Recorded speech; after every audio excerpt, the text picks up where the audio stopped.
सृष्टीला जे शेण लागले ते काळं शेण आहे. निखाळ्या नावाचा आजार झाल्यावर ताप जास्त रक्तात वाढती आणि तिची विष्ठा सुद्धा काळी होती आणि शेण तिचं रक्त सुद्धा काळं होते. आणि निकाळ्या हा ज्या वेळेला तिसऱ्या टप्प्यात जातो त्यावेळेला जनावर वाचत नाही. कोणाला कळालं? शेतकऱ्याला.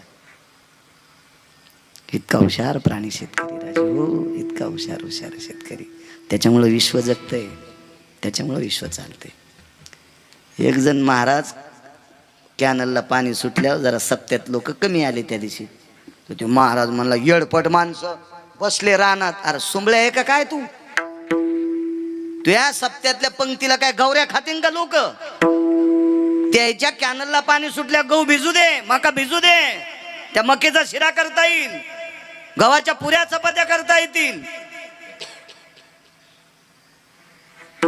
आणि कॅनलला पाणी सुटल्यावर पाणी बंद करून जो कीर्तन ऐकतो का, ते एक नंबरचा नालायक.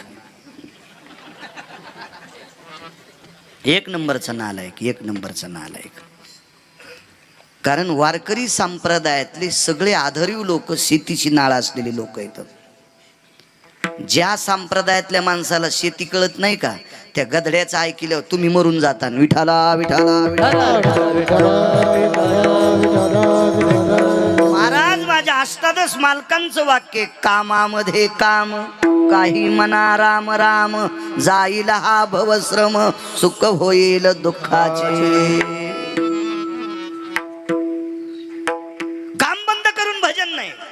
काम आटपल्याच्या नंतर मिळालेला वेळ बसण्यात घालायचा, हे शेतकऱ्याचं काम आहे. चला, शेतकऱ्याची बाई भाकरीचं टोपलं घेऊन चालली, इथपर्यंत आलतो. महाराजांनी विचारलं, पाणी आहे का? संगतीचा परिणाम सांगतोय. मग आकेसर शेवडी मला ना दे, पाणी देता देता गहू तुपटायचा, त्याच्यामुळे लांबतन करा नाही. बाईनं टोपलं पर्णकुटीच्या पुढे टेकलं, महाराजांच्या माठातला पेला भरून घेतला आणि महाराजांना दिला. आयुष्य राहिलं फक्त 3 मिनिटाचं शिल्लक. विमानदारी उभं या, विमान उभं आहे. महाराज विमानात बसून जाणार आहेत. कुठं? वैकुंठाला. इतकं जीवन महाराजाचं गोड जगलं. महाराजाच्या हातात या पवित्र माऊलीनं, शुद्धांतकरणी माऊलीनं, तिच्या अंतकरणात तिला इतकं पाप नाही, तिनं पाण्याचा पेला भरून दिला. आयुष्य 2 मिनिटाचं शिल्लक आहे. महाराज पाणी न पिता तिच्या चेहऱ्याकडे बघत राहिले. 1 मिनिट. आयुष्य राहिलं 1 मिनिटाचं. राहिलेले अर्ध्या मिनिटात तिनं सांगितलं, महाराज घ्या ना पाणी.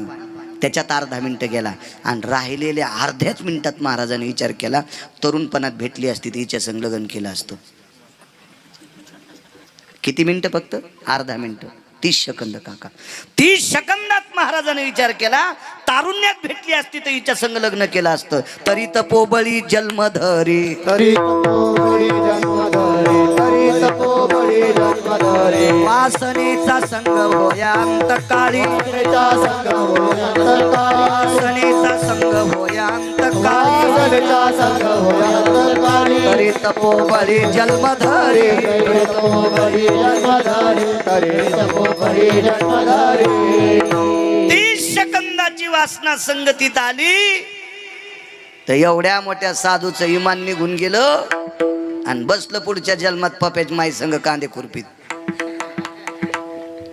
खुरपीत बसलं. तरी तपोबळी, इतकी संगती बेकार. वाईट नव्हता दुर्योधन्या 9 लोकांच्या संगतीनं नाचला. त्याच्यापैकी सख्या मामांना नाशिलं त्याला. वाडा म्हणे, आकेसर शेवडी सांगते. आणि मग दुर्योधन्या बरसला, वहिनी साहेब वाढा मला. महाराज काय ती पवित्र माऊली होती हो, फार पवित्र. द्रौपदी किती पवित्र सांगतो मला. पवित्र द्रौपदीच्या पायाचं नख पाहिल्याच्या नंतर दुर्वास नावाचे साधू 60,000 शिष्यासह जेवून निघले. तिचे होता तरुषण आणि मिळे पोटभरी अन्न. काय पवित्र द्रौपदी असेल हो. अल्लाउद्दीन खिलजी नावाचा एक व्यक्ती ऐकला का तुम्ही? खिलजी अल्लाउद्दीन खिलजी, इतिहासातला काल आहे. या पवित्र देशामध्ये पद्मावती नावाची एक स्त्री होऊन गेली. पद्मावती फार सुंदर होती ती, फार सुंदर. आणि या सुंदर पद्मावती नावाच्या स्त्रीच्या सौंदर्याकडे बघून हा अल्लाउद्दीन खिलजी आहे का, याच्या अंतःकरणातला रावण जागा झाला, काम जागा झाला. आणि त्याने विचार केला, हे आपल्याला प्राप्त व्हावी. खिलजीचा जो गुमास्ता होता त्यानं सांगितलं, सरकार ये हिंदू की अबलाय बोले, ये आकाश की विद्युलता आहे बोले. ते हिंदीत बोलत होतो. ये चपला आहे बोले, विद्युलता आहे बोले, ही जे ही जे ही जे ही चपला आहे, ही तुम्हाला नाही मिळणार. बडतर्फ केलं. मूर्खा, भाकरी आमच्या खातून माझ्याकडून बोलत नाही. ते म्हणलं तुमच्याकडून बोलण्यात काय, मिळन मिळन मी म्हणतो पण तुम्हाला भेटत नाही, ती इतके अधिकारी आहे. हा खिलजी थोडा पापी होता. यानं त्या गावाला विळखा घातला आणि राजवाड्याच्या द्वारापर्यंत आला. मालकानं पाहिलं पद्मावतीच्या. डबडब डबडब डब अंतकरण कालवलं. किती पवित्र असेल महाराज, द्रौपदी याच्यावर सांगताय किती पवित्र असेल, किती पवित्र. डबडब डबडब अंतकरण कालवलं. आतमध्ये गेले. पत्नीने पाहिलं, मालकाच्या डोळ्याच्या कडा ओल्या झालत्या. तिने सांगितलं, प्राणनाथा स्वामी आपण रडता. पद्मावती, हा खिलजी नावाचा व्यक्ती तुझ्या शरीराचे लचके तोडण्यासाठी आलेला आहे. तिनं सांगितलं, मालक एक काम करा, मी तुमच्यासारख्या धर्मनिरपेक्ष महात्म्याची बायको आहे. मी तुमच्यासारख्या धर्मनिरपेक्ष महात्म्याची पत्नी आहे. माझ्यासारख्या पवित्र स्त्रीला हात लावायची खिलजीची काय ताकद आहे. पण शेवटी तोही राजा होता. त्यानं सांगितलं, प्रिय ह्या सगळ्या गोष्टी बोलण्यासारख्या नाहीत ग. 1000-2000 सैन्य गावाला वेढा घातलाय. त्याच्यातलं 200-300 उघड्या तलवारी घेऊन आपल्या राजवाड्याला येडा घातलाय आणि आपल्या बैठकीत 5-4 उघड्या तलवारी घेऊन खिलजी बसलेला आहे. आता करायचं काय. तिने सांगितलं, एकच काम करा मालक, 15 ते 20 मिनिटाकरता खिलजीचा पाहुणचार करा.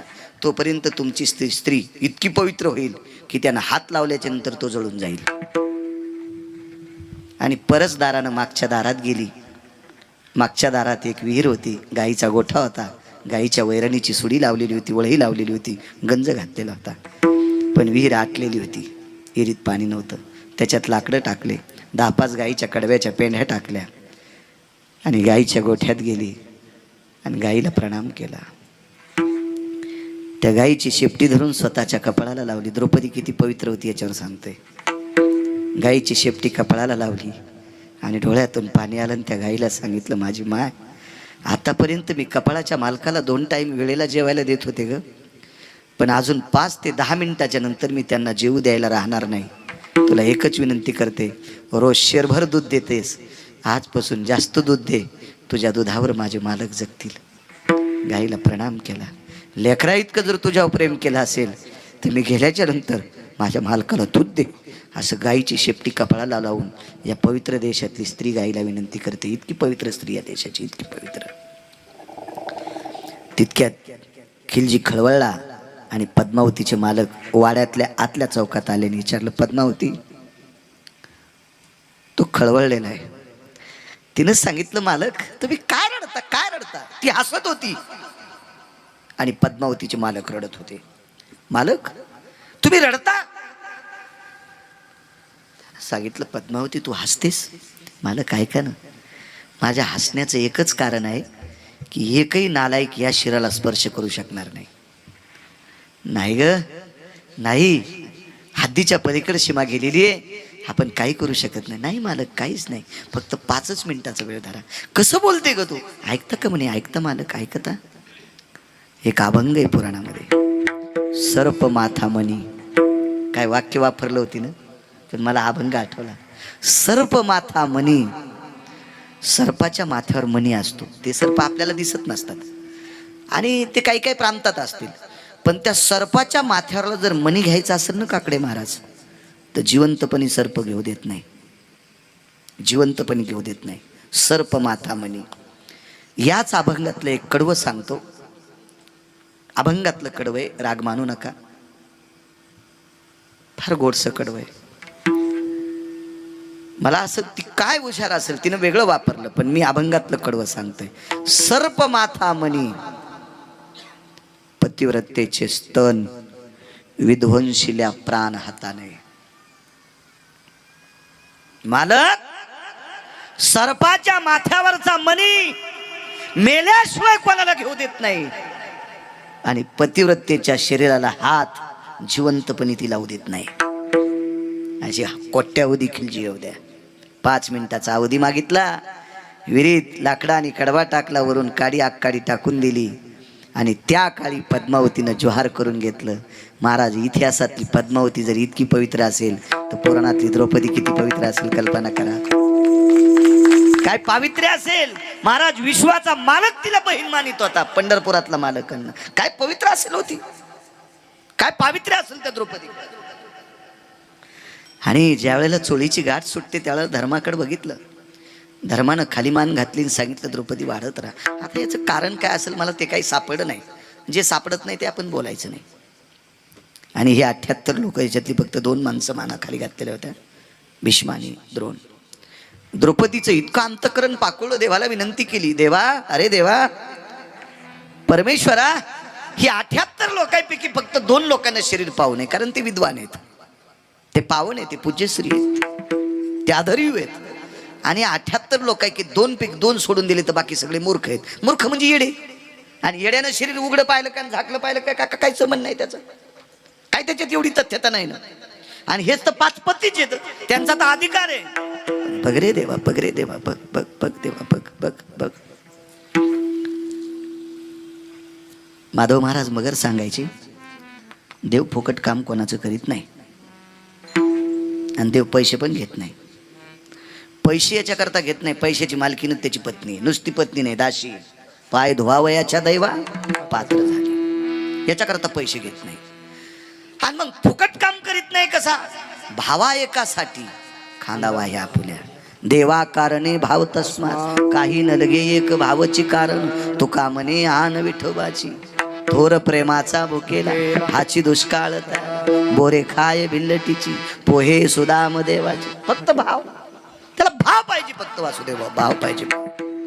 आणि भाव जर शिल्लक असेल तर मग तो काम ऐकतो. असं काय असेल द्रौपदीकडे भाव. देवाचं एकदा बोट कापलं होतं, बोट कापलं होतं, बोट. देवाला सांगितलं, देवा तुला यावं लागतंय, एवढं आबरूचं संरक्षण कर रे.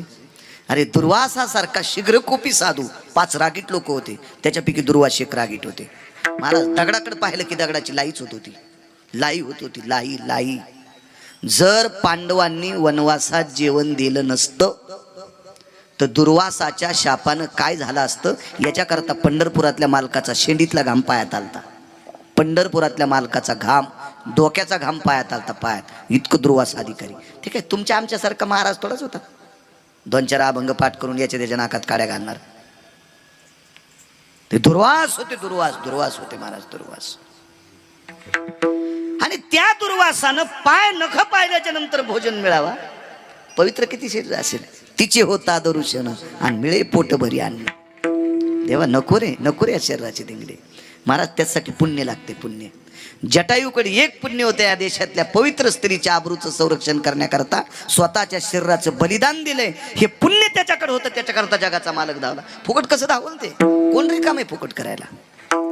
बायको नाही फुकट लवथव धनवंत पुरुषाशी, स्त्री लवथव करी कैशी, कुटका देखुनी शुनी जायची पुच्छा लवी, कांता लवे बहुमाने, कांता लवे बहुमाने.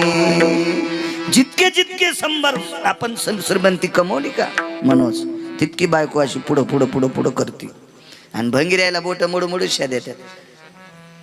बायको वाकत नाही, बायको नाही करत आपलं काम, तिला राग येतो, तिला कंटाळा येतो. देव येडा आहे आपलं काम करायला. योग्यता लागते, योग्यता. बोट कापल्याचं निमित्त झालं आणि द्रौपदी चिंदी बांधणार होती.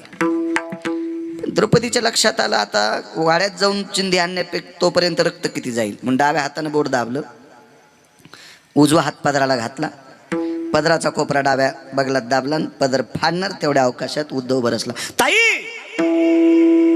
काय उद्धव दादा, कपाळावर कुंकू असल्याच्या नंतर सौभाग्यवती स्त्रीनं पदराकडनं नाटी फाडली नाही पाहिजे. ठिगळं लावून लुगडं नेसलं तरी चालते, पण उलटी नाटी कपाळावर कुंकू असल्यावर कधीच नेसायची नाही, असा पुराणाचा सिद्धांत आहे, माझा नाही. माझा कोण ऐकणार आहे, पुराण सांगते, पुराण. उद्धवानी द्रौपदीला सांगितलं, ताई नाटी फाडू नकोस, तरी पण तिनं फाडली. चिंधी बांधिते द्रौपदी हरीच्या बोटाला, हरीच्या बोटाला चिंधी बांधिते द्रौपदी हरीच्या बोटाला. एक शपक सुद्धा पुरावा आहे की ना. भर जरी ग पितांबर दिला फाडून, द्रौपदीशी बंधू शोभे नारायण. भाऊ आहे जगाचा बाप, तिने पितांबर फाडला. महाराज श्रुती खळवळली, उद्धव खळवळला, अजून काही लोक खळवळले. श्रुतीने प्रश्न केला, द्रौपदी तुला देव श्रेष्ठ का पती श्रेष्ठ? मला लय मोठं संकट आहे नाही. द्रौपदीला पहिला प्रश्न केला, हे द्रौपदी तुला देव श्रेष्ठ का नवरा श्रेष्ठ? काका तिनं सांगितलं मला नवरा श्रेष्ठ. रतन भाऊ द्रौपदीनं सांगितलं माझे पती श्रेष्ठ आहे. श्रुतीनं सांगितलं साप खोटं बोलतेस. जर तुला पती श्रेष्ठ असता तर कपाळावर कुंकू असल्या तू पदराकडून नाटी का फाडलीस? तिने सांगितलं श्रुती माते अगं मला माझा पती श्रेष्ठ आहे. नाही म्हणे. श्रुतीने उद्धवाला सांगितलं तुमचं जरा जवळचं नातं विचारा विचारा. आणि उद्धव जवळ आले म्हणले ताई मी तुला सावध केलतं. मी ओरडलं ए ताई पदर फाडू नकोस, पांडव जिवंत आहेत, कपाळावरचं तुझं कुंकू आहे, नाटी फाडू नये. द्रौपदीने मान खाली घातली. ठास ठास ठास ठास फुंके देऊन रडू लागली. श्रुतीनं सांगितलं द्रौपदी चूक झाली कबूल कर, चूक झाली कबूल कर. तुला देव श्रेष्ठ वाटला, पती श्रेष्ठ नाही वाटला. उद्धवानं सांगितलं ताई माझ्यापाशी जाऊ दे पण श्रुतीला खरं बोल. डोळ्यातल्या पाण्याचा वेग वाढला, रडू लागली द्रौपदी. उद्धवानं सांगितलं ताई तुझ्या रडण्याचा अर्थ मी कळतो ग, मला कळतंय, पण श्रुतीला कळत नाही ग. श्रुती प्रश्नाचं उत्तर विचारते. सांग ना द्रौपदी, तू म्हण ना मला देव जास्त आवडतो नवऱ्यापेक्षा. अलगत नजरेनं वरी पाहिला आणि उद्धवाला सांगितलं दादा मला पंढरीतल्या देवापेक्षा माझे पती जास्त आवडतात रे, मला पती जास्त आवडतात. ताई वारंवार हाच शब्द सांगते मला पती आवडते आणि कपाळावर कुंकू असताना तू पदर का पाडते? ऐक रे दादा मला देवापेक्षा हजारो पटीनं माझा पती आवडतोय, मग पदर का फाडा? ऐक उद्धव दादा, ऐक श्रुती माते, या कपाळावर कुंकू किती दिवस जिवंत ठेवायचे त्याच्याकरता पदर फाडलाय. मी पदर आयऱ्या गायऱ्यासाठी नाही फाडला. या कपाळावर कुंकू माझ्या किती दिवस ठेवायचे हे ज्याच्या हातात आहे त्याच्यासाठी पदर फाडलाय. मी मूर्खासाठी पदर नाही फाडला. मला श्रुती माती इचकीत होती. काय वाक्य द्रौपदीचं. महाराज पुण्य नव्हतं तिच्याकडे, ह्या पुण्याच्या बळावर त्याची मान वाकली नसेल. ब्रह्मांडाचा धनी तो संती केला ऋणी, तो संती केला ऋणी रे ब्रह्मांडाचा धनी, ब्रह्मांडाचा धनी तो रे संती केला ऋणी, म्हणून नाचे मागे मागे वाहे अंगे आपुलिया. हे कर्ज आहे देवाच्या डोक्यावर. आणि मग चोळीची 2 नंबरची गाठ सुटली आणि 1 नंबरची गाठ सुटायला 2-3 सेकंद शिल्लक आहे. द्रौपदी तोंडाने काही बोलत नव्हती, फक्त तिचं अंतःकरण बोलत होतं आणि अंतःकरणाचा आवाज द्वारकेतल्या मालकाला जात होता. दादा हे दादा 2-4 सेकंदात चोळीची गाठ सुटल्याच्या नंतर पदरात पडलेला अपमान अवमान तुझ्या बहिणीनं पाहण्यापेक्षा एक का करत नाहीस रे? या 3 सेकंदाच्या आत, अर्ध्या सेकंदात हे लोकातली यात्रा तुझ्या बहिणीची का संपत नाहीस? सांगणार रे दक्षिणेच्या राजाला. हे द्वारकेच्या दादा सांग ना दक्षिणेच्या राजाला. 3 सेकंदात जर चोळीची गाठ सुटेल आणि वक्षस्थळ पापी पाहतेल त्याच्यापेक्षा दक्षिणेचा राजा यम तुझा ऐकतोय ना रे. सांग ना त्याला, सांग माझ्या बहिणीला घेऊन जाय कायमचं. अर्ध्या सेकंदात अंतःकरणाची कळ ओठातनं बाहेर आली. आता आपल्या शरीराची परवड नाही आणि तिळ जाईल इतकी खिंड होती विठ्ठलांना. म्हणजे ती खिंड किती बारीक असेल तितकं सूक्ष्म रूप पंढरपुरातल्या मालकानं धरणं आणि श्वासातून आत प्रवेश केला. आत पहिले हात 2 होते, डाव्या हातात तुपाचं बकेट आहे, उजव्या हातात वगराळ आहे. आत प्रवेश करून 2 हात शिल्लक आले. ते हात परमेश्वराची होती आणि त्या हातानं चोळीची गाठ मारली. महाराज कोण म्हणते देव येत नाही? द्रौपदीसाठी आलाय म्हणून मालक पहिल्या कडव्यात म्हणतात, हा केसर से बुडी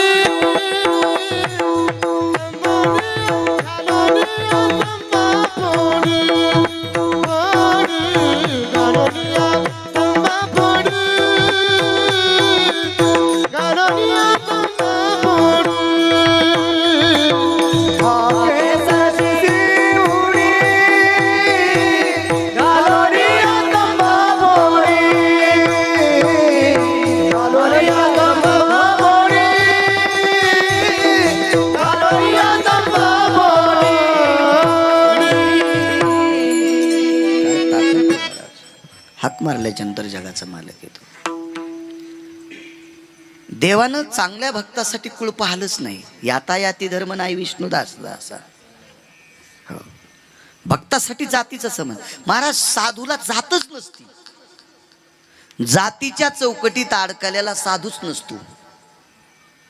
त्याचं साधुत्व सिद्ध होत नसतंय. त्याला देव मान्य करत नसतो. हो. साधूला जात नाही, काही संबंध नाही साधूला जातीचा.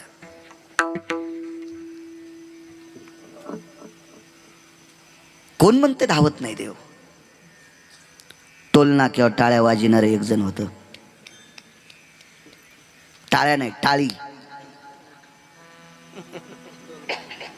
टोल नाक्यावर 22-23 वर्षाचं पोरग खिन्न झालं. भारदस्त वारकरी भेटला जुना, गळ्यात अशी मोठी तुळशीची माळ, आकड्याची काठी आणणार वारकरी. काय रे म्हणे, का नाराज आहे? काही नाही म्हणे, देवानं शरीर सुंदर दिलं पण पुरुषार्थ काढून घेतला. मग घेऊ दे म्हणे, काय होते? नाही म्हणे मला लग्न करत आहे. अरे नाही करत आलं म्हणजे काय झालं? ज्याने लग्न केले तिला मोठी झालीत का काय? नाही म्हणे पण आई मानित नाही, बाबा मानित नाहीत, सोयरे धायरे मानित नाहीत. अरे जे मानित नाहीत ते मरणार आहेत म्हणले एके दिवशी. जे तुला मानित नाहीत ते कुठं अमृत पिऊन आलेत म्हणले ते मरणार आहेत. तुला आशानं मानावा. विश्व आहे तोपर्यंत त्याचं अस्तित्व आहे, त्यानं मानावं. कारण विश्वाचं अस्तित्व ठेवण्याची ज्याच्यात ताकद आहे त्यानं मानावं. करावं काय लागेल? करणं भजन. कर म्हणले, कर भजन, कर कर कर भजन कर. आणि त्या वारकऱ्याचं ऐकून त्यानं भजन केलं.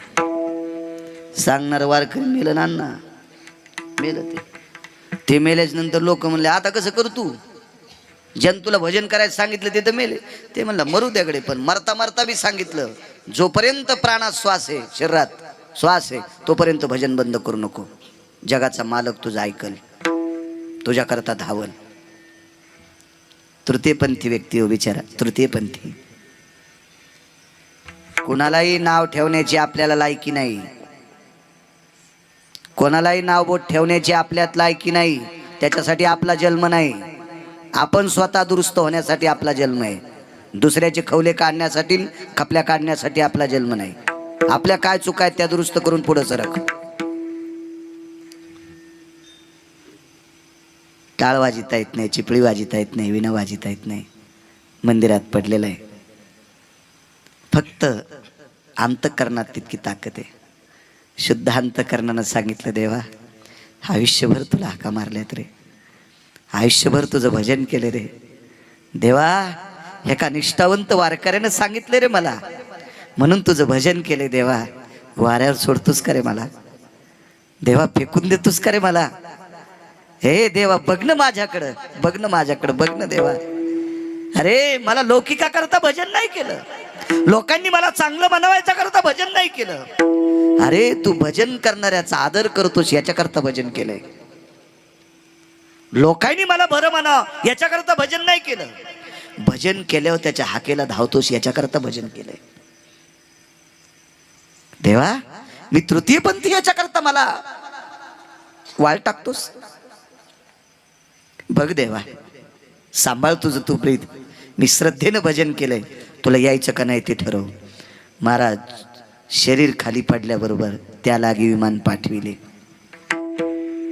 त्या लागी विमान पाठविले. एक जण म्हणला, बाळू महाराज गोळ्या संपल्या आणि काऊन बोलत तू? तुमच्या गोळ्या संपल्यात का? तुम्हाला नेवा का नाशिकला दुरुस्त करायला?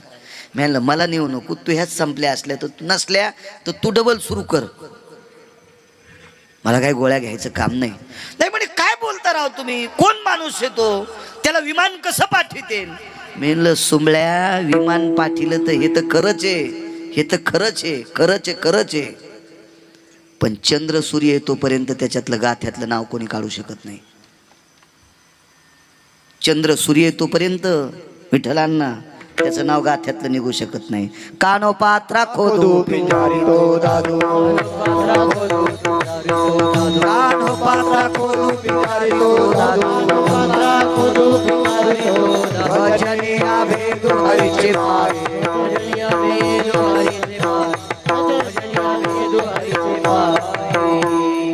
तृतीय पंथामध्ये जन्माला आलेला एक बालक निष्ठेने भगवंताचं भजन केलं, श्रद्धेनं हाक मारली, त्यालाही वैकुंठ दिलंय. हा केसर शिवडी. कुळाचा काही संबंध नाही. भजन करण्यासाठी कुळाचा अन्नात तीळ मात्र संबंध नाही, जातीचा एका पैशाचा संबंध नाही. सज्जन नावाचा खाटीक कोण्या जातीतला? खाटीक कोण्या जातीत असतो? हा, कोण्या जातीत असतो खाटीक? मुसलमानाच्या. मुसलमानाच्या. आणि निफाडच्या बाजूला जे मसुबा आहे त्या मसुबाला बोकडे कोण कापते? तुम्हाला एकूण एकाची शपथ आहे, पटपट सांगा. जाऊ दे तुमची नाही, तुम्हाला गिरगावच्या बाळ्याची शपथ आहे. पाठच्याल बाळ्या मरण. होय, खाटक कापते आपलीच कापीत का नाही? कशाला लोकांना नाव ठेवता, कशाला लोकांची वाबाडे करतात?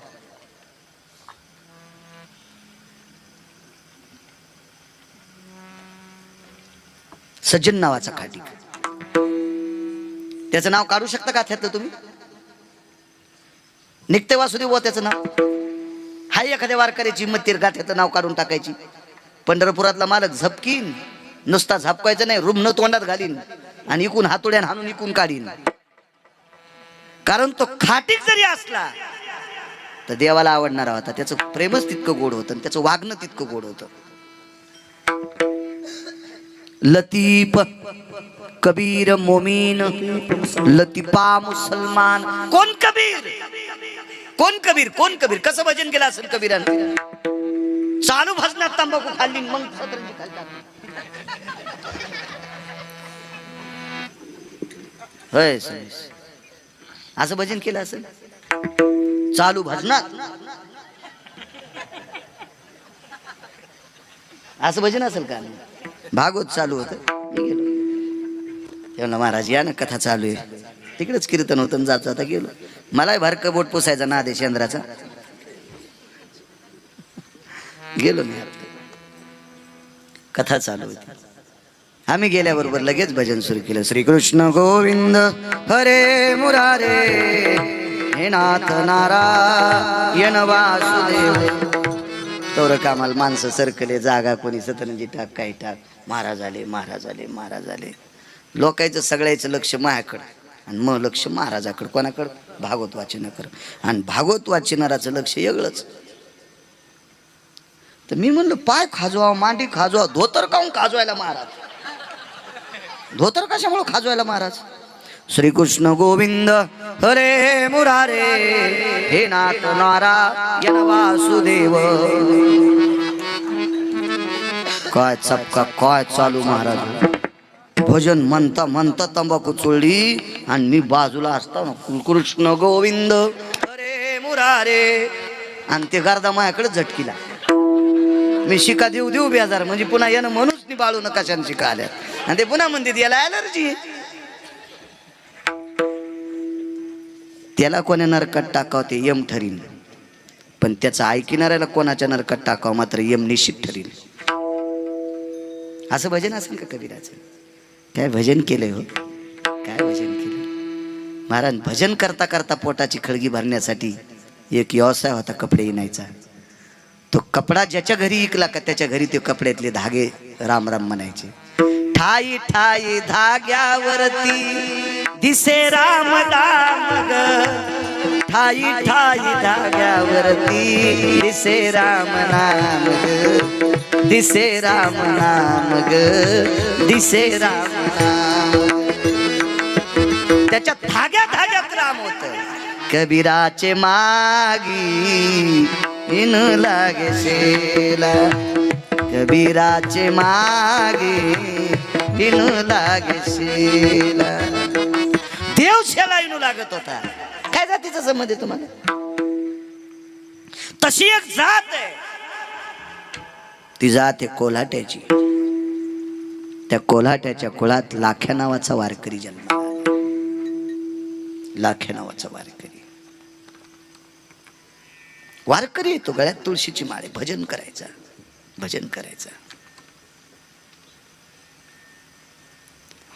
त्याच्या जीवनावर संकट ओढवलं मुलगी मृत्यू पावली ढोलाचा व्यवसाय बंद झाला महाराज लाख्या कोल्हाट्याची बायको वारकरी होती तोही वारकरी पत्नी वारकरी